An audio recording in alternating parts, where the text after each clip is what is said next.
All right, I'm here once again with Farah by popular demand. My fan loves you. Do you think you get my last name right this time? Khalidi? Yeah. Last time I thought you were a porn star. My agent booked and you came in. I'm like, oh, great. You thought it was Mia, yeah. I'm like, oh, wrong person. What do we talk about? Yeah. So how you been? I've been good. I'd like to say for the record that I'm here under duress. I was told if I didn't come this week that I'd be exiled, which I'm pretty sure is a death threat. So I came. Possibly. Yeah. So anyways, we're going to jump into censorship. So you're pro censorship. Well, I'm probably more pro censorship than you are, but I also think you're probably pro censorship. Well, I'm curious, like, what you really want to talk about censorship. What's your take on censorship? I think basically it should be very, very limited. I think the only things that should be censored are direct threats, doxing. There may be a few other exceptions, but there needs to be very clear rules on what they are. Otherwise, they're used politically, used different for different races.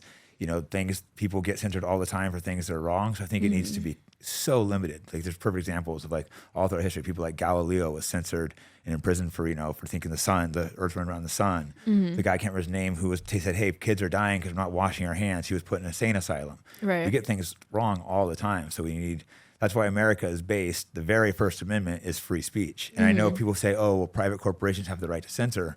But I think things have changed, and these private corporations need to be pushed to follow the laws of the Constitution.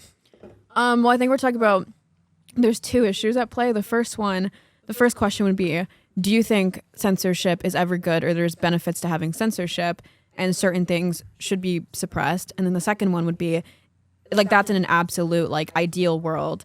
Is it possible that censorship can be good? And then the second one would be, is it possible to institute censorship without it being exploited by someone who's manipulating it for political gain, which is a totally separate question in my opinion. So I guess my question would be, like, in a perfect world, if there is a perfect arbiter of censorship who isn't going to manipulate it to push some sort of worldview or ideology in their favor, do you think there's a benefit to censoring certain material? We don't live in a perfect world is a problem. So it's like communism sounds great in a perfect world. Like, oh, everyone shares equally, but we don't live in a perfect world. So people are always going to take it and manipulate it. So no. Right. I guess I'm asking, like, you're asking something that doesn't exist. You're asking a hypothetical that doesn't possibly exist. Yeah, it's a hypothetical. So an imaginary world, I get, even then it wouldn't be good, because then we still should be able to express ideas. Okay, so then, like, yeah, if I hate Indian you. people, I should be able to, like, openly hate them. I don't, and I think there's been an unnecessary hatred towards Indian people online, but I have every right to hate Indian people if I want. So I would disagree. Like, I'm probably more pro censorship. But when I say censorship, I think we're kind of agreeing. We're talking more about social media censorship. Like, I'm not saying that you should be thrown in jail for saying whatever you want to say about Indians online. Like, we obviously agree on that. I do think racist material should be censored online, personally. Why? Well, because like you said, there are certain concessions we make about acceptable forms of censorship. Like you just said, doxing should be considered unacceptable. You probably think things like child pornography should be considered unacceptable. That's harming someone. Right. So you're using a harm principle, and then you probably think defamation should be censored, right? It really depends. It has to be pretty extreme. Like, famous people don't have the same rules. People can defame me all the time and say false things. I don't care. I just laugh at it.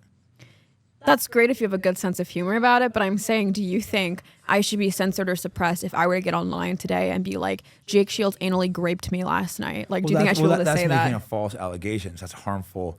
That's a little different than saying, like, I don't like any of it. You should be able to say, I don't like Jake. No, but I'm asking you, like, should I be able to say Jake Shields anally raped me last night? No, because that's a lie. That's a defamation, and that's going to accuse me of an illegal crime I didn't do. Okay. So because it's harmful and it's, like, reputationally damaging. No, it's illegal. I get thrown in jail for it. So it's like you're doing something that's legal. So it's different than, like, saying Jake's an asshole. It's only illegal if you press. No. It's only illegal. Like, it's illegal, but you won't get thrown in jail if I don't press charges. Like, I could tweet and be like, Jake Shields anally raped me last night, but I'm letting it go. Like, I have no interest in pressing charges. Like, you probably shouldn't be able to, but I doubt they'd ban you for that, because these aren't the type of things they censor. We're not talking about what currently is, like, the model of censorship. I'm asking you, in your ideal, should I be censored for saying Jake Shields anally raped me last night, but I'm not pressing charges? That's a false allegation, so that's a different situation. Right. So if someone's putting something out there that's false, malicious, and reputationally damaging, you would probably concede that warrants censorship. It needs to be very extreme situations. Like, I should say, you should be able to say, I don't like white people because of this. I don't like any people because of this. But if you take a person and you directly accuse them of something they didn't do that's illegal, that's a little different.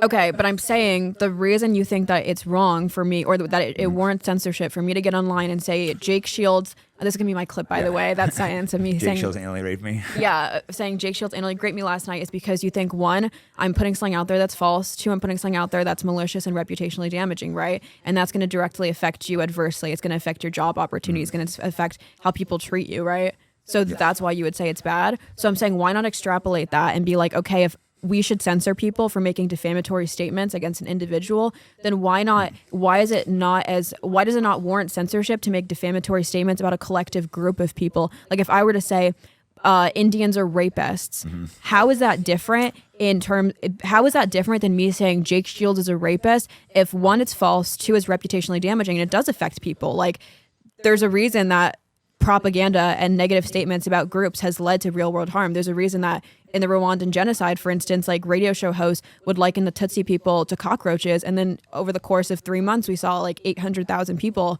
be harmed from that. And like, if that type of language begets that type of harm, why not have the same energy towards, for instance, on Twitter right now, people calling Indians cockroaches? Like, I guess I'm asking, what's like the risk benefit? What is the benefit of protecting that right for speech to call Indians cockroaches when we've seen historically it begets so much fucking harm? It could beget a genocide. So to you, why protect that type of speech? There's just a big difference between me saying Indians are rapists or saying Farah raped me. It's making a direct allegation of something you didn't do. So I think there's a line there, and it's not. But why? I guess I'm asking why the line between an individual person defamation. Group is just not the same. Why? Why is it not the same? Because I'm saying you, I'm putting a name, I'm accusing you of an exact crime versus bashing a whole people. These aren't the same That's thing. worse. You're bashing now a billion people. No, that's like committing defamation Okay, a billion times over. And what if it's true about the race? That's the problem too. There's you gotta look at who are the censors first off. Who's the main censorship organization in America? Okay, so I see your. That's why I'm saying. So let's break it down. Who are the censorship? Do you know the answer to that? The number one censorship organization in the world is the ADL. ADL, yeah. And how were they started? The Jews. I don't know. In 1913, a Jewish man raped a 13-year-old girl and murdered her.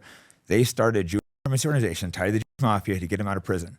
They're the number one people. They control the Google searches. They control Facebook. Who runs Facebook? Mark Zuckerberg. Jewish. Who runs Google? Sure. Jewish people. Who runs YouTube? Jewish people. What's the number two censorship organization in the world? At the SPLC. The head of that guy he just stepped down. You know why he stepped down? He did take because he's Jewish. Why? He tried to rape his own fucking stepdaughter.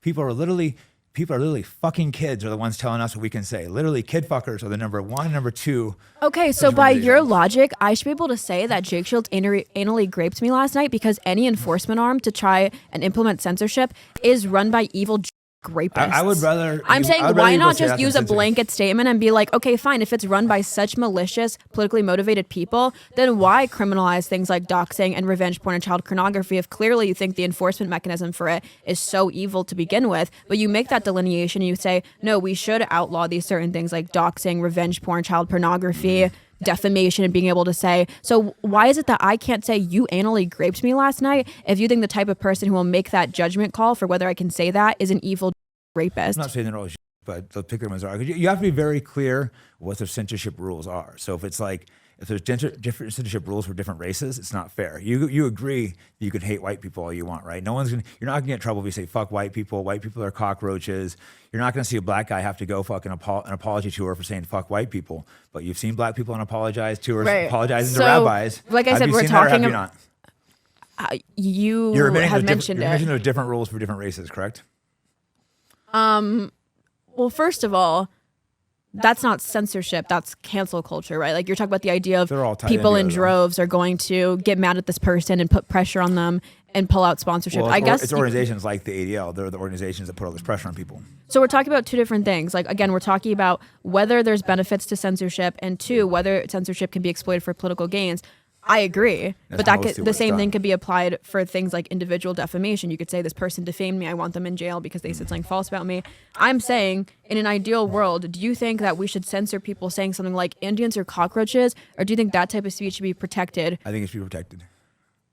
You think it should be protected even though we saw the same type of rhetoric being wielded against the Tutsi people, which begetted a genocide? There's going to be no genocide of Indians in America. And really? Do you really feel scared walking down the streets?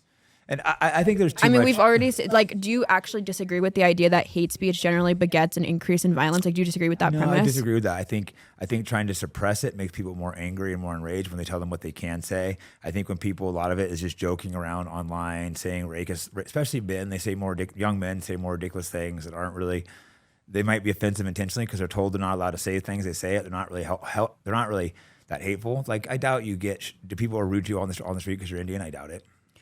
I don't leave my house, but I get a lot of hate online. Bro, I've been getting, since this Indian racism stuff started, I thought like, oh, I'm not going to get it as much because one, I'm a woman, and two, I'm also like mixed, I'm Arab. So I was like, oh, like people, when they look at me because my name is Arabic and stuff, I was like, I don't think people necessarily like associate me with being Indian necessarily.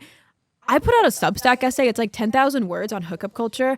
Substack is a very female-dominated platform. I've had these white guys coming in there just to shit on me because I wrote an essay about hookup culture and virginity. The past month, I kid you not, I've been getting all these hate comments being like, you're a virgin because you're Indian. And I'm like, what? Like, it's funny. Like, I laugh it off. Like, I don't think that should be censored. No, like, exactly. that's whatever. But I'm saying if someone were to be like die cockroach, then I think that 100% should be censored because also I follow you on Twitter, favorite account. I've heard you say that, one, you're a free speech absolutist, but at the same time, we should restrict access to porn because it has adverse outcomes on minors. Jake Shields built his name in the cage. Now he's taking the fight to the narrative. The Fight Back podcast doesn't hold back. No filters, no corporate strings. If you're tired of the same recycled lies, support real independence. Visit fightbackpodcast.com. Pick up something from the shop, because truth needs muscle. You're part of the resistance. Methylene blue has been used for over 100 years for medical purposes and recently surged back into popularity. It has been shown to help repair brain tissue and improve memory, cognitive function, energy, and mood. Research suggests that methylene blue could have neuroprotective effects, possibly aiding in conditions like Alzheimer's, Parkinson's, and depression. Go to MerakiMedicinal.com and use the promo code FIGHTBACK for a discount. I admit that's a very hypocritical. It sounds a little hypocritical, and it's hard to. I need to find a good to argue it, but it does.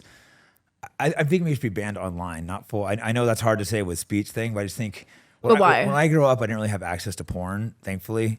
It was something you saw regular. So I didn't realize it was addiction until recently. I started talking to people like Sneeko and some of my friends, like an 11-year-old, like at 11, they started watching porn and getting addiction, and realized just the damage it's done to these people. So like young men, women too, but having just this unlimited access to porn, it's not healthy for our society. And I don't have the exact solution for it, but it's clearly harmful. Because when I was young, you had to go and get a magazine, or if you were a guy, you could go into these jerk-off booths. You had to go rape someone. But if you went to a jerk-off booth, know you're a sexual. Wait, what degenerate. the fuck is a jerk-off booth? They used to have these things where guys would go in and watch porn, like in these shady parts of the city. So like if you're in those places, obviously. Wait, really? Yeah. So like you're a degenerate if you're going to those places. Like everyone would mock those people. You would go in and pay to watch porn in these booths where people would jerk off in there. But is it like a speakeasy? Like it's not that's not what the storefront says, or it says that? They closed them down. They used to be all over San Francisco in the shady parts. I don't know. I never went to them. It was never my thing. But we'd always make fun of the dudes. Do these still exist? No, I don't think so because online porn. I think they killed them. Because it used to be all over I've New never York heard of that. That's actually really funny. I'm a generation above you. There's these, so you're a sexual degenerate, but now you get people being addicted to porn. They're not going out. They're not meeting girls. It's just extremely harmful to society. I don't have an exact solution. I haven't thought it through enough, but I mean, you can't agree it's a harmful. I agree. By the time guys are like 12, like 70% of them have seen porn. By the time they're age 14, half of them have sought out like either rape content, BDSM content, or sadomasochism content. So I agree it's harmful.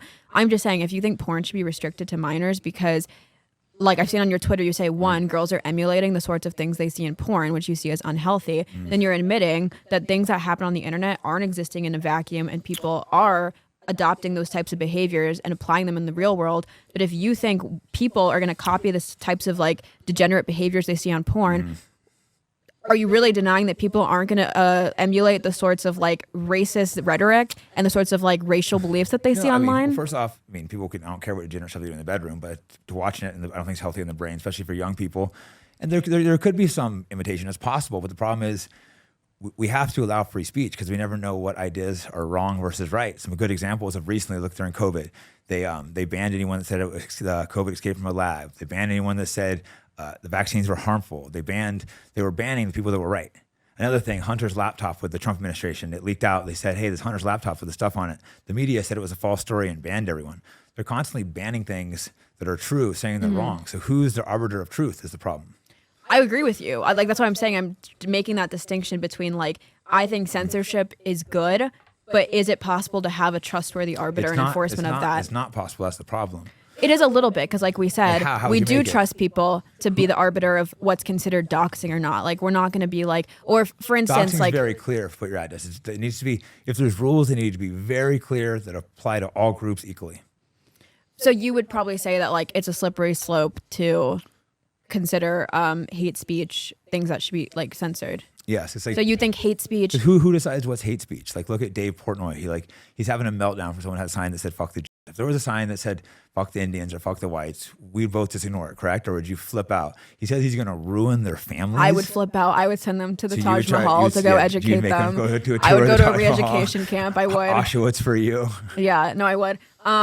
Yeah, I mean, like I said, we're talking about two different things, whether like there are benefits to censorship and things should be censored. And again, like the whole slippery slope argument, I don't like it because again, we would never apply that to things like defamation. Like for instance, if I said Jake Shield anally raped me last night and you were like, that's defamatory, I wouldn't be like, well, that's a slippery slope because what if he anally raped me in a dream I had last night, right? So it's like we do have concrete examples of what we consider defamatory Yeah, and it needs speech. to be very clear. So if you are going to have racial Right. hate, So I agree. Hate speech, I don't think it should be applied just across the board. Like if someone says like fuck Indians or like fuck, it would you have know. to be exact same. It'd have to be exact same rules for all races, and that's the problem. It's not being equally. Well, I think we given should out. use the model of what we consider defamatory for people. So if I were to tweet fuck Jake Shields, like I hate that guy, Mm-hmm.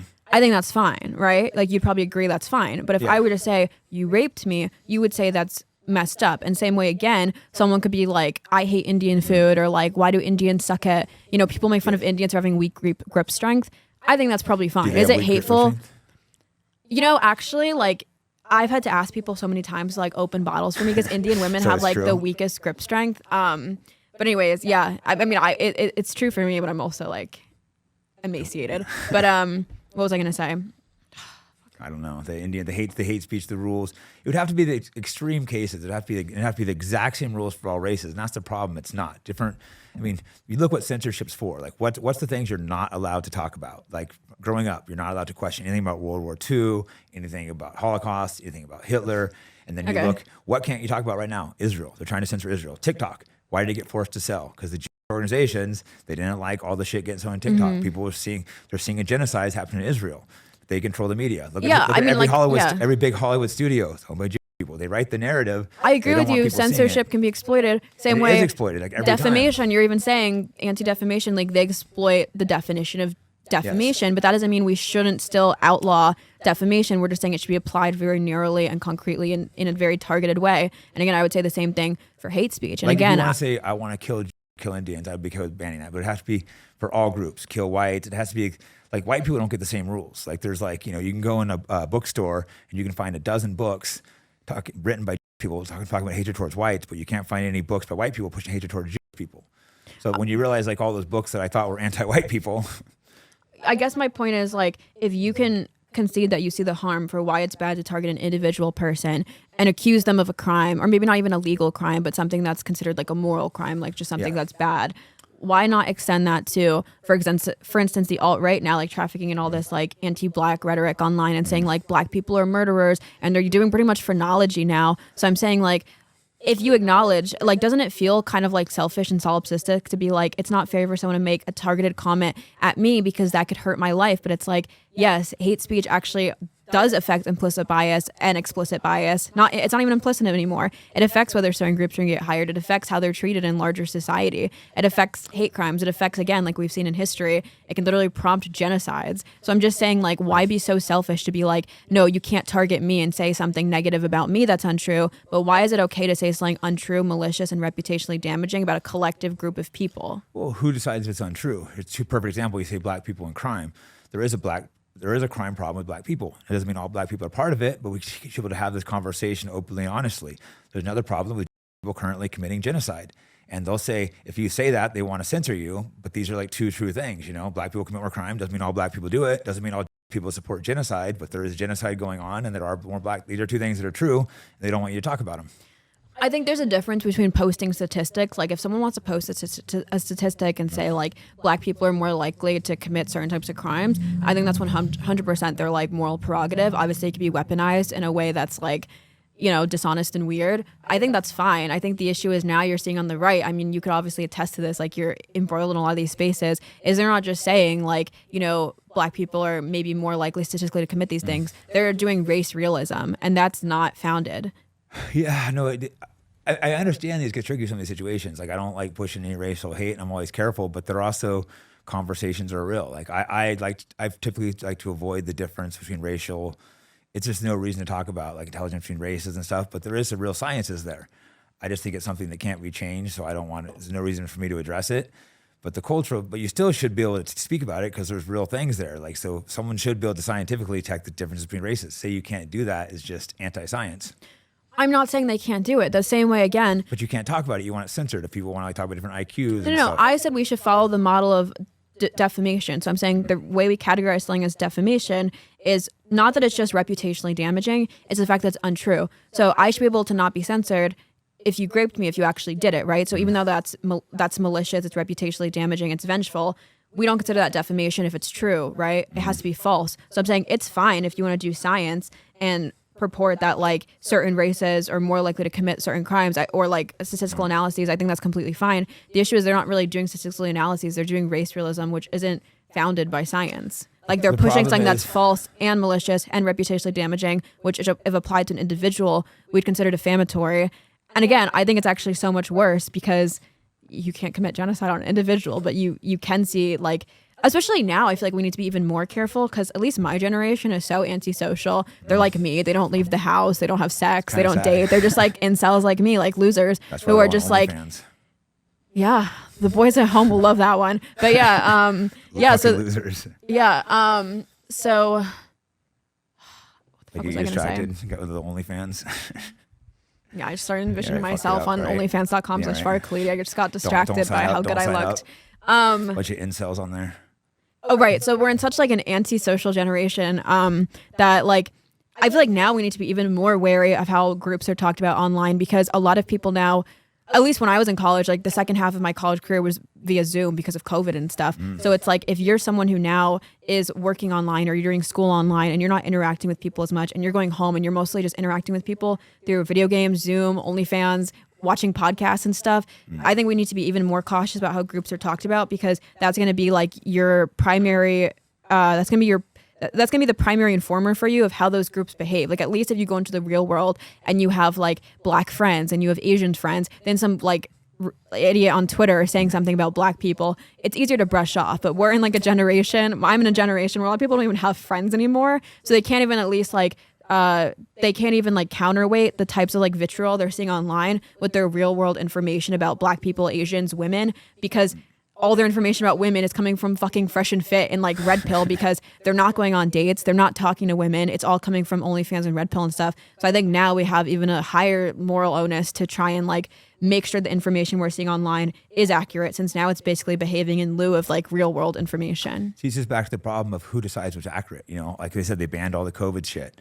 It was all true, the people they were banning, So that's the problem. It just gets back to the same thing over and over. We need to, that's why it's the First Amendment. I mean, there's a reason why your parents moved from India to America, the greatest country, My parents aren't moving from America to it was India. to post anti-Black things on Twitter. You're right. Because they wanted to be like, these damn N-words. Yeah, it was for the free speech protections, not the better economic prospects, not for better rights for women. It was so they could tweet like Jake Shields about Holocaust denial. Yeah, they probably don't. Yeah, like, why can't you deny the Holocaust? That's the thing. I can get arrested in 19 countries from Europe I go into, and I won't deny it. Well, I concede it. Yeah. If I say things that are real, like break down details, it'll get pulled off Spotify, pulled off YouTube. So we can't talk about the Holocaust on this. I had a guy come on my show who was a chemist, autistic dude. He came. He was going through, and he's like, "Holy shit! Chemically, it wasn't possible for this." So he went to the media like all excited, and instead they threw him in jail for 5 years. At his trial, they wouldn't let him put a defense forward because people were able to put defenses. They could win the case. That happened in Canada. A guy put defense forwards, and the jury is like, "Oh, he was right with what he says with information."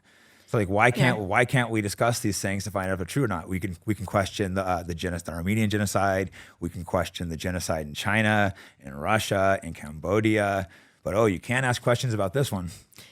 I agree with you. That's why I preface by saying, like, when I'm talking about censorship, I'm never talking about like imprisonment, right? Like, I'm obviously against that. You don't think I should be arrested for? I think you should be arrested for a lot of things. But no, I'm not talking about criminal punishment.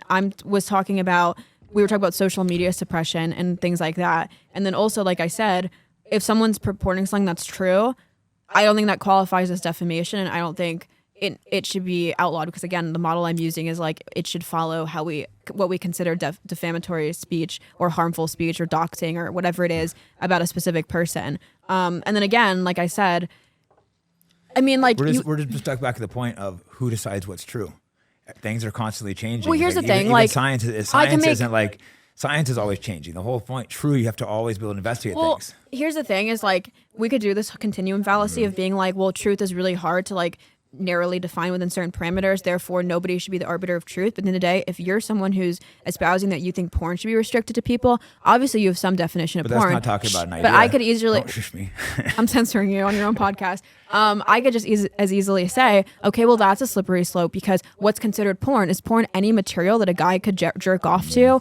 Because by that logic, you should check my Instagram bookmark statistics. A lot of guys are jerking off to my fucking clothed photos. Is that technically pornographic content? It's a pornographic content if I do a TikTok dance. Like, that's also a slippery slope. Who's the arbiter of pornography? So don't you think by your own logic it's contradictory to say that we should have restrictions on pornography? I agree with the pornography one. That's why I said I need to work out my exact opinion. We'll work it out right now. Because it is very tricky. I can help you. And that's the problem. It is a slippery slope. It's like I don't think that type of stuff should be banned, but I also don't think kids should be able to look up rape porn at like 11 years old either. I agree. And I'm saying we're saying the same thing. You're saying that, yeah, it could be a slippery slope, but maybe we should still have some standard of restriction and of censorship about how we talk about porn. And I'm saying, yes, the delineation of what's considered hate speech and not hate speech could also be a slippery slope, but I still think we should aim to try to narrowly define what should be considered unacceptable hate speech, same way you have in your head an ideal form, if we work it out, what should be considered unacceptable pornography to minors to see. Because if you think porn is bad for minors to see, what about kids, again, like they're going to school all day and then they come home and they're being told by like these alt-right dickheads, like, don't trust your teachers, like, don't trust the institutions. People like me. Yeah, like it should 11-year-olds have access to things like, I guess I would ask, like, I mean, you have a kid. Like, if you had another kid, would you rather that they go to school for 18 years, or would you rather they stay home and you hand them an iPad and you say, figure it out for yourself? Truth is subjective. Truth is relative. Go figure it out. Like, on some level, like you guys, like you, as much as you oppose institutions, like you do concede that people should go through the pipeline of, should go through like an objective authoritarian figure when it comes to things like knowledge and education. I think I learned a lot more on my own than I did with school. I don't think I learned that much. I think as a father, the thing you have to teach your kids to think for themselves, how to critically analyze everything. You can't just tell your kid go to school or hand them an iPad. You have to talk with them. You can't tell them what's right or wrong. You have to teach them to question everything, including me. You know, it's like everything, and think for yourself critically. I agree. Enough parents I guess I'm saying, like, if you're going to send your kid to school, like a 10-year-old, and let's say they also have like a smartphone and they're going home and this 10-year-old is learning all this stuff in school, like history, biology, science, sociology, whatever, not sociology, but then they go home and they can just go on Twitter and they're told this revisionist or alternative view of history, of science and whatever. Why would they even give any like ethos to the school system if they're being told? Maybe they shouldn't give an ethos to the school system. That's kind of a 10-year-old. A lot of what we're being taught. There's some things that are true, but a lot of what we're taught in school is absolute bullshit, and that's, you know, people need to dig and find what's true. Now, there's some of it's, I mean, it gets so tricky. a 10-year-old, it should be up to them to decide whether they want to listen to their teacher or they want to listen to a flat earther online about the world. You have to go to school to learn how to like follow directions, that type of stuff. I think it's more for that, but they don't really teach you. Teachers don't teach you much knowledge. They're getting paid like $60,000 a year. They're out doing coke the night before, you know, partying with some Chad. They don't give a shit about their kids. Sure. I guess my point was there is obviously a value to the school system. Like you said, it teaches you how to like, you know, follow directions, and then also probably critically think and learn the basics. Once they teach you critical thinking in school. What about teach you the basics? They teach you the basics of like how to learn and stuff, but they don't really teach you. I think parents are really responsible for teaching their kids how to think for themselves, which unfortunately a lot of parents don't do that. Do you think the same way minors, they should have restricted access to porn? Do you think minors should have restricted access to your Twitter? I think all the kids should be on my Twitter. Surprisingly, a lot of kids and my friends are like, "Oh, my kids love you." I'm like, "Oh shit, that's not good." Wait, like how old? Like 13 and stuff. Apparently, I'd rather they watch gangbangs than follow you. Wow, that's harsh. I'd rather they subscribe to me, OnlyFans, honestly. Yeah. No, I'm just kidding. No, But I'm like popular with the kids, and I'm really popular with black men, which kind of wait, how old of kids you said? Like 13, 14.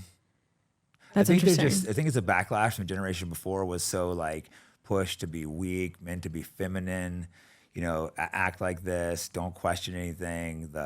All the racial stuff pushed, white people are bad, so it's kind of like the backlash.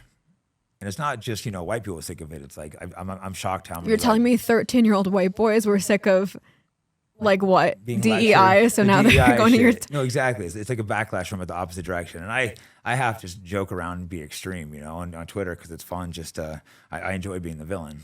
But obviously what I say is mostly my real opinions, just sometimes exaggerated. So you actually feel like men were taught to be too weak and stuff? Yes. Women like strong men, and they were told the opposite. It's just absolute nonsense that men were taught. What do you consider a strong man? I think women mostly want a guy that's going to be confident, tell their real opinions, lead. But there's all these like feminist men that say all this bullshit. They say the ridiculous feminist shit. They say they agree with you. It's all bullshit. Okay, but it's just, now I'm pivoting to feminism if you want me to talk about censorship more. It's just whatever, we can go wherever. But it's just like, no, it's like men are just taught to be like, they've been pushed for like years to be weak, worry about racism, don't be offensive. And it's kind of a backlash of them kind of saying, fuck you. I think your generation was really pushed with that feminist, this, that. And I'm not saying there's everything bad's about feminism, but.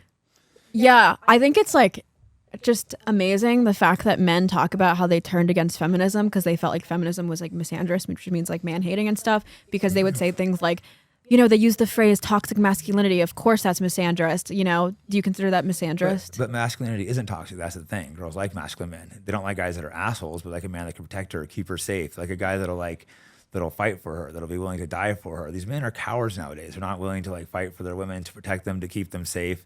That's fight for like if some dude was gonna rob you, it would be like, I don't even, if we were just walking in the streets, we'd barely know each other. But if some dude came up to you, and tried doing something, I would obviously step in the way, even if we had a gun. As a man, it's my job, if I'm with a girl, even if I'm not dating or walking with her, to protect that girl. And you feel like men have been taught not to do this. These alt-right incels who purport gender norms are physically capable usually of beating up a They're not, but they should be taught to like, Sure. You should go train fighting. You should be taught to fight. Instead, it is the red pill pushing men to say that. They're the ones that say don't protect women too. I'm not a fan of the red pill feminism either. has never opposed like male sports or anything like that. Like they've never said like men should stop hitting the gym, men should stop, like strength maxing, whatever. I just think it's rich, like I said, that men acted as if they were being vilified for masculinity. But then like you look at the types of men they now turn on, and it's like men of color, and it's like they're doing the very thing that they accused feminists of doing to them, except 10x, because feminists usually aren't even like gender realized. Like when they say toxic masculinity, they're not saying men are innately evil. They're saying you're conditioned by something evil, which yes, you could disagree with. And they'll say like this is why they turn to like the manosphere, is because feminists and society is always shitting on them for being bad people. But then in the same breath, like a lot of these guys like end up again, like I said, down this alt-right pipeline, and then they're gonna shit on black people and be like, well, they're innately more violent. And I'm like, that's why I don't believe them, and I don't fall for this like pity story about how men were like disenfranchised in society and they were like under feminism and told to be weak. You know what I mean? Like that we lived in like anti-man society. I'm like, if that's true, why wouldn't you extend the same sympathy towards people like black men and Latinos? Because also, again, they talk about how they felt so lonely under feminism and they felt so ostracized. And I'm like, statistically speaking, like Black and Latino men report the highest rates of loneliness, and you're only making it worse by like doing race realism and stuff. So I don't even believe men. Like I think things like male loneliness and this pity party they throw them is bullshit. I don't know how you feel about it. Like the race realism stuff, but I'm just saying we should be able to discuss it. And the feminists, I don't really like I don't like races being the sexes being turned against each other. It's like, feminism takes all the worst traits of men and try to the women like hating on men, and red pill does it to women. So like there's truths on both sides, so it's not like feminism's all full of shit and red pill's all full of shit. But they take the extremes and they make, the men that watch too much red pill will be like, oh, don't get married. Women will take your money. They only care about money. They're whores. And then feminist chicks will be like the opposite. Men just use you. And I don't think it's a good ideology to push. Not that all of it's bad. There should be a little bit of the red pill talk, and a little bit of feminism, but you just don't want to take too much of it.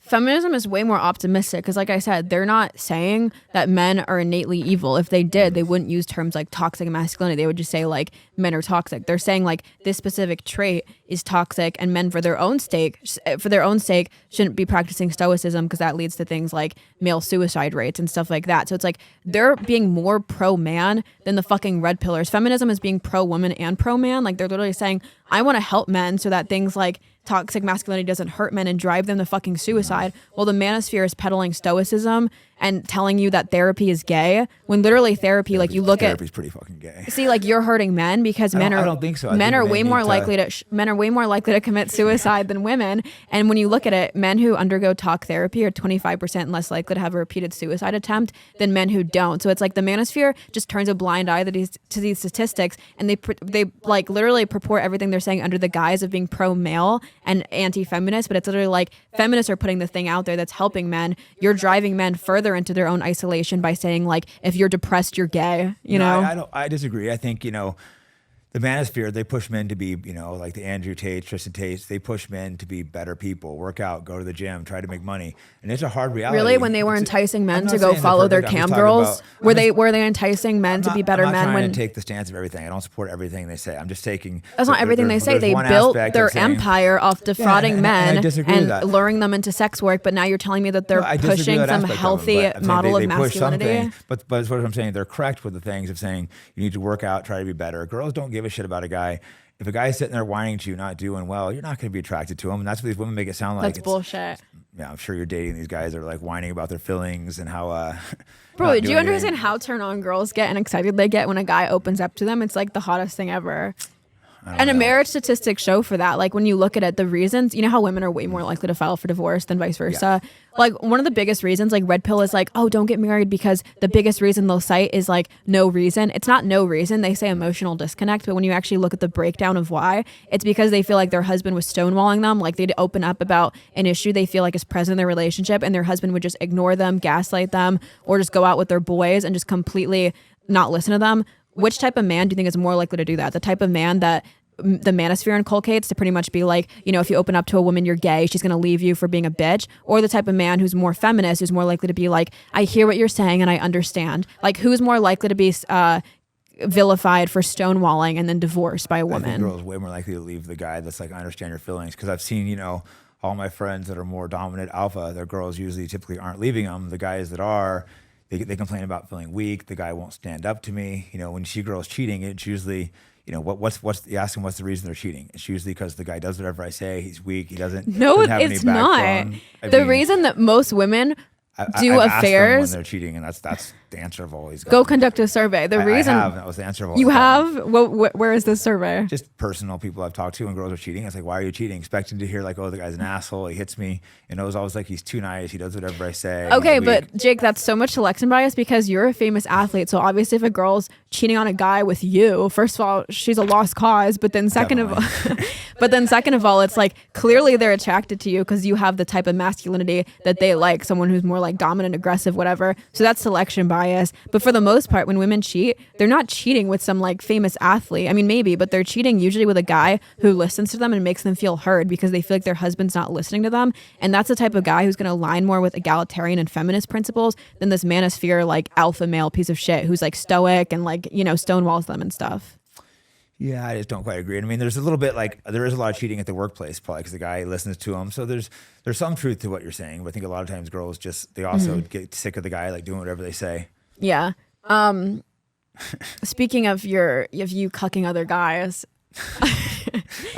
I'm not involved in that anymore. When I was younger, I did some dumb things. But like what? I just partook in, the hook. I think when I was growing up, it was more pushed by men. I think your generation's not doing as much. They're being like, they've even gone too far the other way of pushing like abstinence and stuff. Like Nick's my friend, I'm not going to knock him, but like the guys not having sex, they push it far like that. So it's, in my generation, it was like pushed, have sex with as many women you can, So I grew up, I got a little fame and, took advantage of it. Like what? Like what's the body count you racked up? I have no idea, but a lot. You can't give a ballpark? I mean, a few hundred. Like low few hundred, like we talking probably 200, higher. 800. Probably not quite as many as Fresh. Oh, because he fucked 1,000. Yeah, I believe it. I think it's higher. I think he's being humble. Yeah, he's being humble. So like 800 or like 200. Oh man, it's so hard to guess. Probably closer to 800. These are kind of like things I usually don't like get too much detail about, but. Okay. I mean, I don't like regret things I've done. I just look back seeing like maybe kind of addiction you fall into that's not healthy. What's like the crazy? I feel like Myron. I'm like, what's the craziest sexual thing you've ever done? Yeah, I mean, it wasn't doing stuff crazy like threesomes and stuff, but nothing like weird. Like threesomes, like 3 guys, 2 girls, 1 guy, 2 guys, Jesus, 1 girl. This is a lot of personal information. I guess I know mostly with two girls. Once Mostly. or twice I did with friends with one girl, and that was always disgusted me. People don't realize that's the way more common one because the friends that are into that. Two guys, one girl is more common. If your friends want to do it, girls almost always say yeah. Like no one ever talks about that. They don't realize how easy it is to convince a girl to do that. But to me, it's way too much testosterone to have. I think because it was the gym, like two dudes and a girl, it just seems like gross to me. But two What's girls, like a little more. what's the gratification from double teaming with your boys? There is, to me, it was no gratification. It was like gross and felt like demeaning to the girl and kind of like gross. That's why some guys get super into it. Maybe it's Was like that part of demeaning. the gratifications? Like you're like degrading her? Yeah, I guess. But then you feel like disgusted and gross afterwards. Oh, okay. Well, that's not good. Yeah, so it's like, yeah, that's not good. That's something I should. You knew like that's not something I should be partaking in. Right. Do you feel like you did it kind of for like the plot because you're like a famous athlete? So it's like I should. Yeah, do you this. kind of fall into like, oh, you're an athlete. You might as well take advantage of it. But I think Yeah. I think a lot of people now are realizing you don't need to fall into hookup culture. They're realizing there is it's like any addiction, whether it's drugs, alcohol, gambling. It's like you're chasing a high that you never catch, and it's Yeah. like you need more of it. Like say if you've ever eaten cocaine or ecstasy, the first time you do it's like, wow, this is amazing. But then you do it again, it's a little less. To eventually, a perfect example is like OxyContin. If you do it, it's like, wow, this is amazing. By the fourth or fifth day, you're needed to do OxyContin just to feel normal. So you get chasing a high more and more. And it's like you're having sex with all these girls. And it's like, oh, now I need another one. And it's like, what's the point of it? And then you also realize you're maybe hurting some people involved too. The girls have more feelings connected with sex. It's like, I don't want to never want to hurt anyone. Yeah, I agree. I think sexual desensitization is such a big problem. No, it's a big issue. You get so when you fall into hookup culture, you get desensitized. And I think we've been pushed, right? Like I said, there might be a little pullback from it. I don't know. I'm not involved in that world anymore, but it's just, I was never really on the app. There's really just hookup apps now where you can go on there, meet up with people in cities like New York. You can just download like Tinder or Bumble, go meet up, have sex. Even based off kinks, like there's like a field app where you could just match with someone based off if you like to be like tied up and stuff, which is interesting. Yeah. I feel like now we're seeing obviously like the opposite where now you're seeing a lot of not asexuals, but like male virgins, female virgins and stuff. And obviously there is a lot of legitimacy there, but I also think it's a lot of people moralizing being socially anxious. Like I think it's a lot of guys and girls who just like aren't leaving their house. They're just glued to a screen. And then because they're not fucking because they're too like nervous to, I feel like they're now moralizing it by being like, oh, well, I'm like Christian or I'm trad con or it's because I'm going to heaven, you're going to hell. So I don't know. I don't even know if it's better now because they're watching. I agree. Yeah. I think in the middle is the perfect ground. It's like people get way too extreme too with like the body count, this, that, like, oh, don't only marry a virgin. It's like, okay, those guys are kind of weirdo incels. Now the guy, obviously no guy wants to date a whore, like girl's a porn star or something, but there's a big difference between, a girl that slept with a couple girls. And these guys take it to the most extremes you see like on Twitter, all these guys being like, oh, they'll be like, would you rather have an ugly virgin or a hot, chick with a 10 body count? And the guys are all saying the fat girl, but in reality, they're lying. the reality, That's such a lie. the hot Yeah. girl, no one's really asking their body count for the most part. And who's having these questions? Like I'm a virgin and no one wants to date me because I'm Indian, Exactly. I'm just kidding. And But you're yeah. on OnlyFans. Yeah, virgin like porn star. are people even asking these questions on real dates? Do people really go like, what are your body count? That seems a little weird. For me, I asked it because So like weird. they're always like, oh, is that a grift? Like, is that real and stuff? But for obviously that's different for me. In general, I don't think wonder if guys are men asking really that. ask that. I don't think so. Yeah. It seems like it's not like a girl's gonna tell you the truth anyways. Like, why would you ask a girl her body count? It's like that's not the signs you look for to see how promiscuous she is. There's other signs a man should look for. Like what? I'm not giving away the secrets, so. But there's things, because you can't just ask a girl. She's not gonna be honest. I mean, if it's low, she's gonna be honest. But if she slept with like 100 guys, she's not gonna be. I feel like a lot of guys like yardstick sucks because they'll be like, oh, you look at her friends, like if her friends are slutty. Maybe that is the case. Like that's one thing. That doesn't mean a girl's necessarily a slut, but if the group is all sluts, she's more likely to be. maybe, I don't know. For me, I just like people who are very unique. And so if someone's like a porn star, there's someone like, I don't know. I like different types of people. Like I have friends, like obviously I grew up in the masjid and stuff. So I have friends who are like Muslim and literally still virgins because they're, like South Asian and stuff. And then I have friends who are like porn stars. So I feel like for me, I would just think a guy's so off base if you're trying to deduce me as like the average of my friends. Well, maybe because I'm like a virgin porn star. So maybe I am the average of that. But yeah. That's just one factor. So that's not like the only thing. Like I said, you have to look at things like why is the reason they're friends with them. But if it's a group of girls that are always going out together, always party together, and they're all sleeping around, then they probably all are. So that's what you would look for? You can't give me any of the secrets? It's like a body of things. You just have to be able to read people, There's the things like anything in life. It's Okay, hard to read me and guess my body count. Probably about 300. Yeah. Aren't you in porn? Yeah. Would you do porn? You asked me this last time. I think I said if I was married, I would do porn, but otherwise, no. No. But yeah. But isn't it a slippery slope with OnlyFans? yeah, every day I'm taking pictures. It's just, I'm so close to just a black guy just appearing in my room and, getting blacked out. What would be the slippery slope between me doing OnlyFans and then porn? I mean, it's basically a step down from porn. So why not go there once you're already selling naked pictures of yourself? You're so right. I might as well do like, golden showers and stuff like that as well. Might Right. as well. Yeah. How much time are we at? We are about like 50 minutes, or like 10, 15 more minutes. Okay. What else do you want to talk about? We talk about animals. So we switch out here to dumb OnlyFans. Did you want to do more of the censorship stuff? I don't think we can touch more than that. Okay. Well, because you want to talk about it. So was there more you wanted to say about it? I don't have to there- interrupt There's you. a million more things I would say censorship. Like I said, I think censorship is one of the most important things because it's just like I said before, you got to look who are the group censoring, what you're allowed to talk about. It always goes back to the same thing. There's like laws in 30 states that you can't work for the government job if you don't sign a pledge that you won't boycott Israel. They just tried passing a law to put you in jail for 20 years for boycotting Israel if you're an American citizen. It all goes back to the same country, same people. And you could say it's racist, but if this, they'll still say they'll call you an anti-Semite pointing it out, but they're not going to call you a liar. So you can't just. That's why you'd have to have the exact same rules. It's not going to be the exact same rules. It's always going to go back to this one group that's controlling the censorship apparatus. Right. Yeah. So let's remove the apparatus. Just hate speech on itself. You can't remove the apparatus. That's the problem. No. I'm asking a different question. I'm saying like hate speech by itself. Like, do you disavow it? Because like I said, I agree with you that porn desensitizes people and gets them into crazier and crazier stuff. Kind of like you were talking about. You were having threesomes with 3 guys and stuff because you were so desensitized. Two guys. Don't add an extra one in there. Oh, okay. And a girl. Make that clear. You're making me gay here. That's still a little gay. That's still a little gay. Because if you're Eiffel Towering, you're staring into your boy's eyes while you're coming. I That's agree. gay. That's why I'm like, this is terrible. I'm not doing this. Is that what it was? Like you were staring into your. It's just so fucking weird. Girls like, do you guys look at each other in the eyes? Yeah, and the girl's like tries kissing you after sucking your friend off. Like, this is gross.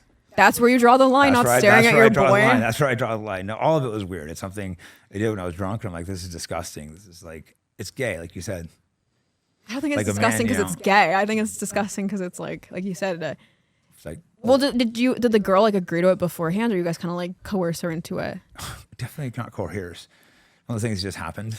Like how? Like I'm not going back and trying to remember old stories and giving you details, you pervert. Well, I've never tried it, so. No, it's way more common than people realize. I think a lot of girls don't like share it with their friends when they get double teamed. That's what I'm saying. I always Because thought it was disgusting, but I had friends that were always doing that. I'm like, you guys are gross. Again, could it be a selection bias because you're like a famous athlete, so maybe girls were more likely to do it? Because I've had friends tell me they've done threesomes, like 2 girls, 1 guy, or be like a unicorn for a couple. I've never heard a girl tell me they've been double teamed, but maybe they're being more like covert about it because it's more humiliating. I do need to realize sometimes I'm probably in a different world. Yeah. Once you get a little famous, you're around lots of other famous men, and it's like a completely different reality, which gives you kind of if you're not careful, you can become really jaded towards women. But you have to realize you're seeing like the most extremes. The girls are attracted to famous men. They're seeking it out. They're cheating. So I've seen a lot of famous guys just get so jaded towards women for the opposite reason of the guys that are like become hateful because they're not sleeping with them. So you see it on both sides. Guys get jaded. The guys. What do you think the appeal is of like just having a one-night stand with a famous guy? Because I'd understand wanting to date them, but it's like, what's the point in just letting a famous guy fuck I think you? a couple of reasons. One, girls like to brag to their friends about it, and they like to feel the hype, to feel the fame. Like if you're out, everyone's around. They like the attention. Oh, it's about the makes date them more than the sex. Makes them feel important. I think the sex, they like telling their friends about it. I mean, it's sex girls, maybe like athletes and stuff, but it's just a lot of it is like I think the hype, the attention. Okay, so it's not so much that they're like, oh, this guy's really hot. It's more like the story. If you're hot, it's gonna help a lot, but just the act of girls like famous guys, they like the attention. So if the guy's getting attention, they like feed off it. Right. So anyway, same way like people can get sexually desensitized, you worry about like racial desensitization. Mm-hmm. No, I think there's some valid arguments out there. I don't think it's not some valid arguments. So it's real. It's just I don't trust anyone to have control of that. So it's not like I don't disagree. I don't like racial hatred. I try to be careful not to push it. Every now and again, I accidentally say some things I probably shouldn't racially, and I realize, I should step back.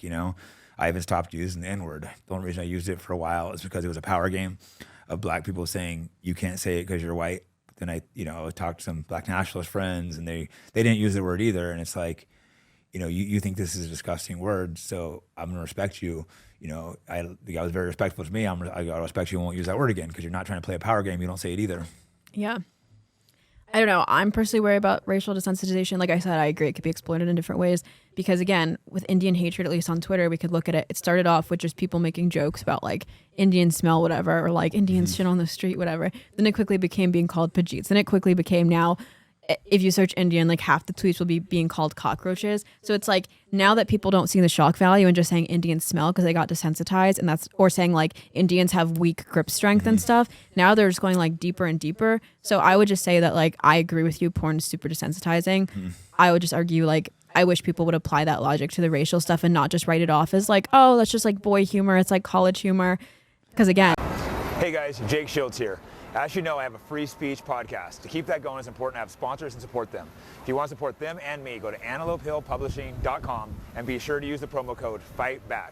They have tons of different books that are hard to get. Today I recommend Opiate of the Masses. It's a full journalistic investigation into the opiate crisis in America.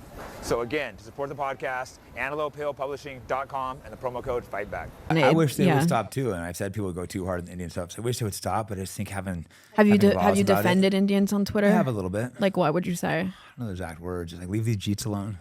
They're not sitting. No, because I've been around Indians in San Francisco, and like I have a lot of good Indian friends, but they weren't really causing a problem. If people act like the Indians are causing all the problem in America, it's not true.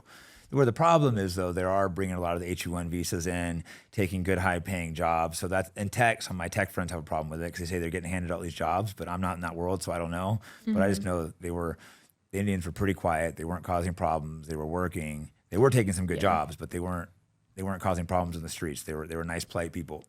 I think people see India and they see all the rapes, the shitting on the street. They don't realize India is a big, big country with what, a billion people or something. Insane basically amounts. A continent, yeah. Yeah, it's a massive continent. I think, like the size of America probably, maybe bigger. It looks massive. I've never been there. So they're looking at this huge country, different areas, different cultures, and they're taking the worst parts of India and they're pushing it. So I know I agree the hatred's unnecessary. And the same thing with black people. They take the worst ghetto culture, which is a small percentage of black people are doing all this crime when there's tons of good black people. And the same with the people, and you gotta be careful of. There's lots of good people out there, but you see this genocide. When I say censorship, I'm obviously not talking about all Jews. There's Jews who are against censorship, but it is all these organizations. Yeah, I have two different points about that. The first one, I wish I brought like a notepad. I haven't eaten, I'm just like caffeinated. I'm gonna start with the second point. The first one, give me one sec. Cut this out. Give me like 2 seconds. I'm leaving this in. This is your only good clip you'll get on me. I'm leaving this in. Like I beat you in a debate. Sean Kelly was just like, yeah, I watched your debate with Jake. Good stuff. And I was like, who do you think won? He was like, I don't know. It's hard to say when there's no clear winner. And I'm like, if I wasn't a clear winner against Jake, like I'm dropping out of debates. I'm pretty smooth. No one will debate me. Charlie Kirk won't debate me. None of these guys. They turn. You're too good. Down.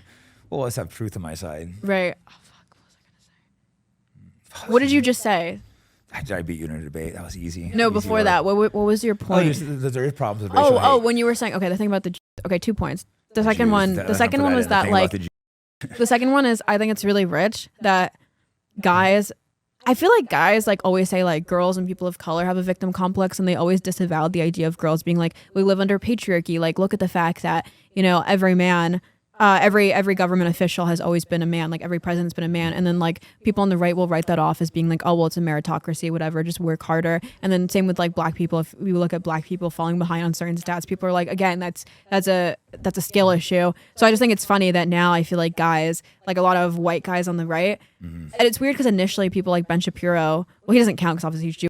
But it's like a lot of these guys on the right would say things like, oh, people are so obsessed with this dichotomy of like oppressor, oppressed, and villain and victim. And like women want to adopt that like dichotomy, and like people of color do too. But I feel like guys on the right are actually most eager to adopt it when it comes to things like feminism and stuff. Like I feel like they have the most like rampant victim complex out of anyone, and acting like I feel like that was their only gripe with people talking about like white supremacy and patriarchy, is that they like that dichotomy, but they want to be like the underdog fighting against the man. There's not a problem with being successful. It's a problem with if they start censoring our speech, trying to say they'll throw us in prison for disagree with things, but they're actually trying to pass laws making it illegal to boycott them. The NAIA just passed a law. You can't do a medical grant if you don't pledge allegiance to Israel. Like, why is America putting these things in for Israel? Why do they have special rules? So it's not about being like, oh, the Jews are successful. It's about these guys are coming in for Israel, writing special laws in. They've captured our government. And you can, if you look at it, you can see it. No, my point was like the language you use on Twitter and that your friends use, like Arthur Quanley. They'll say like, he posted a tweet the other day that was like, I think it was like blacks could be evil, whites could be evil, Asians could be evil. are evil? Do you see the difference? So I'm saying you disavowed feminism before because you said it makes too much of like a whopping generalization of men, when yes, there are a few bad apples, but as a whole, relations between the genders are pretty decent, which I would disagree with. But you said as a whole, so why just say men are bad? But at the same time, I feel like guys on the right are most eager to use that broad paintbrush and say are evil, because if you're admitting it's not most Jews, it's a small fraction, Well, I didn't say why most. would I you said use not- that I said- same I said type not of all like Jews. okay, but why would you say okay, but then I'm saying why would you use the same like broad paintbrush that you accuse feminists of overusing? That's something, and very good point, something to be careful of. You know, you need to clarify that it's not talking about all Jews. And I always do when I'm talking. Sometimes on Twitter is not the best place to make points when you have Elon took my verification away, so I can only do 180 characters. And that's But I'm another saying if- example of what he's censoring, yeah. the people that are anti-Israel. My point is, if you think it's divisive for me as a feminist to get online and say men are rapists because it only applies to a fraction of men, right? Like you would I'm not admit, trying to like take this your is right away from you're that, 'cause saying more men we're are not talking about rapists rights. than- We're not talking about rights. I'm saying you're saying that that's like an incendiary statement, which probably has more like disadvantageous outcomes than good. But I'm saying like if you're fully aware of that, I think you're playing dumb by being like, yeah, you're right. I should be more aware of the broad like paintbrush I use to paint. You are doing it intentionally. Arthur Quanley is doing it intentionally. Like he wouldn't put a footnote being like, by the way, I didn't mean all Jews. What do you think is the like interpretation, the obvious interpretation of his tweet of saying like, blacks can be evil, whites can be evil, Jews are evil. Obviously the interpretation is one, the average is evil, or two, all Jews are evil, right? I didn't see his tweet, and he's a friend, so I'm not going to sit there and bash. I'm not asking you to a bash friend. I him. say it's I'm like, asking you about the tweet you probably itself. shouldn't write tweets like that. But there is need to be some pushback against like, hey, Israel is a fucked up evil nation. So the backlash might be a little too extreme sometimes to wake people the fuck up that like we're sitting there paying for a genocide. I mean, But you're admitting we've it's been watching divisive. a genocide for 2 fucking years. Does that not Yeah. bother you? Like watching these kids get slaughtered? Have you never went and like watched the videos of just getting massacred? Of course it bothers me. My whole point was you're using divisive language that could just be doing more harm than good. Same way, again, I can lament the fact that men are the sole perpetrators of rape and violence against women and homicide against women, but you would still say I'm doing more harm than good if I were to just get on Twitter and say men are homicidal rapists. You would say, do you really think you're helping gender relations right now? And I'm saying like that's a fair criticism, and because you've made that criticism, I'm just saying why not apply it to the way you talk about Jews? If you even by your own account don't think it's all Jews. Clearly it's not all Jews, but unfortunately, it's a lot more. But you than think half it's are pushing most? it. I think about 70% or so support Israel, and they need a little pushback to be like, hey, this is not acceptable. We're not going to pay for your fucking genocide anymore. We're not going to let Dave Portnoy send me to fucking Auschwitz. I'm not going to go apologize to a fucking rabbi. Like when the basketball player, he said the black people are really Israelites. Oh, he got canceled real quick. Had to give $500,000. He had to, I think, go to Auschwitz. Fucking Elon Musk had to go to Auschwitz. He said, hey, maybe Israel should kill less kids. Next thing you know, he's flying to Auschwitz, getting walked around by Ben Shapiro. It's like I'm sick of fucking getting told that you can't criticize a race. So I think it's causing a backlash of people being more extreme, getting signs that say fuck the Jews. So yes, has it caused more extremism? It's because they're telling you can't say it. So they're directly causing the extremism by saying, hey, we're going to fucking cancel you and destroy your family for saying fuck the Jews. It's making people saying fuck the Jews, even though they don't mean all Jews. It's the Dave Portnoys, these fucking scumbags telling us what we can say. So they're creating this backlash by trying to censor it. They could say that. I'm just saying they're doing the very thing that they accused like dumb liberals of doing, of being like a cab, all cops are bad. They were like, why would you say that? And then, or if they said like cam, like kill all men, which obviously they don't actually mean kill. Like we didn't see any like rise in actual homicide towards men after. I didn't know you guys were trying to kill all men. I missed this. What was this? I'm saying Were you this was leading that written or what? off as being like violent incendiary language. Like people really It sounds like more like a disavowed joke. I like wouldn't people take it that saying a serious. cab. I think people also can know that, there's some truth and some joke and humor. And it's not perfect. It's not a perfect world. Where's the comedy in Arthur Quinley's tweet? I mean, we're watching a genocide right now. I don't know if it's comedy. It's probably You just said okay, that it's we should. well, sometimes the shit's comedy. I mean, he's probably sick of watching the evil he's been watching. We're watching the most evil thing we've seen in my lifetime, and I think ever, the first genocide ever fucking recorded on tape, and we're watching it, and our government's saying, oh, it's okay. All our politicians are saying it's okay. So yeah, people are fucking fed up, and they're saying I'm not something- saying you and maybe can't, they're saying yeah. some things they shouldn't fucking say, but when they see these fucking kids getting killed, it makes people want to be like, okay, these are fucking evil Jews. Now, is it unfair to a lot of Jews? Yeah, it is, but you can understand where the anger is coming from. No, I can. That's why I'm only making this criticism because of the way you said feminists push divisiveness. If you didn't have that criticism of feminism, then I'd be like, fine, speak in broad language all the time. But because you criticize red pill and feminism for speaking too broadly and contesting the genders based off just a select few. I'm just saying, if you think that's divisive, you're admitting that the stuff you're putting about Jews is divisive. Both the red pill and feminism have some valid points either. So it's like, it gets tricky with all these things because they're both saying things that are partially true. They're just taking the extremes. I'm trying to remember what I was going to say before. Fuck, I had such a good point. Sure you did. I don't believe it. Anyway, this is something we agree on real quick. So the one thing we agreed on, the factory farming is evil. Yeah, would you have more takes about it? I just think people should go look and watch some of the videos and see how horrific it is. So why don't you go vegan? I'm not even vegan.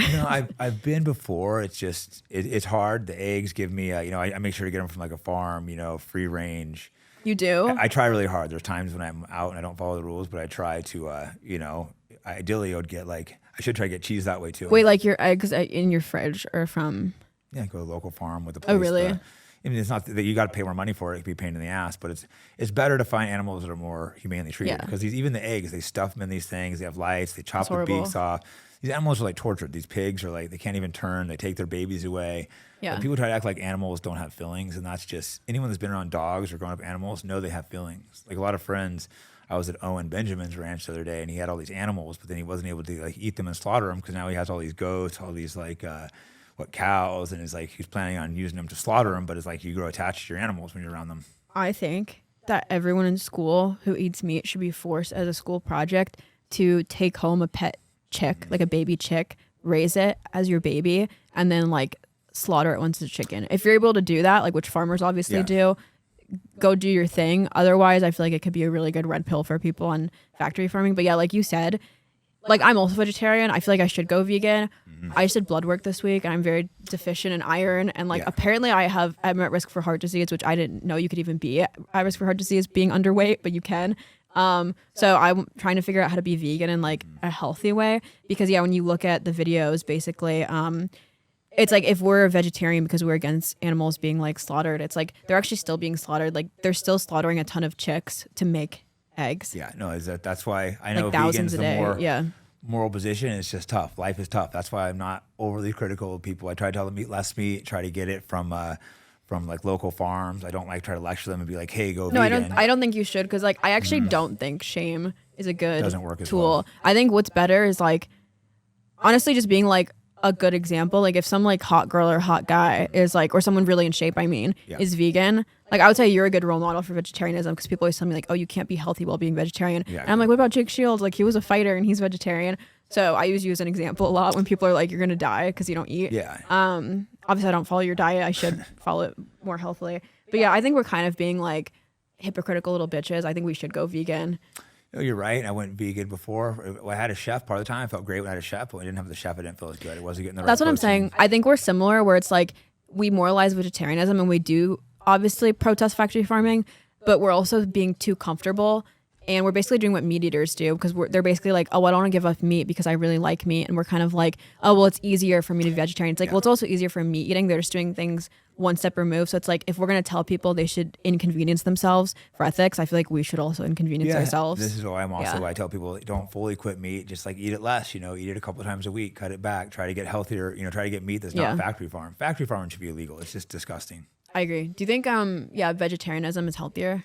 It can be. It depends on how you eat it. I think not the way I do it. Yeah, no, I think it's if you don't want to eat. Yeah, if you eat the right food, I think it can be healthier. But if it's not, it can be less healthy. What about me? I have one meal a day. It's an Impossible Whopper meal from Burger King with fries and a Coke. Do you think I'm going to live longer than the meat eater? You shouldn't be eating that. I don't eat the Impossible Burgers very often. The fast food, you should be avoiding that. We'll have to. Maybe I should write a health cookbook.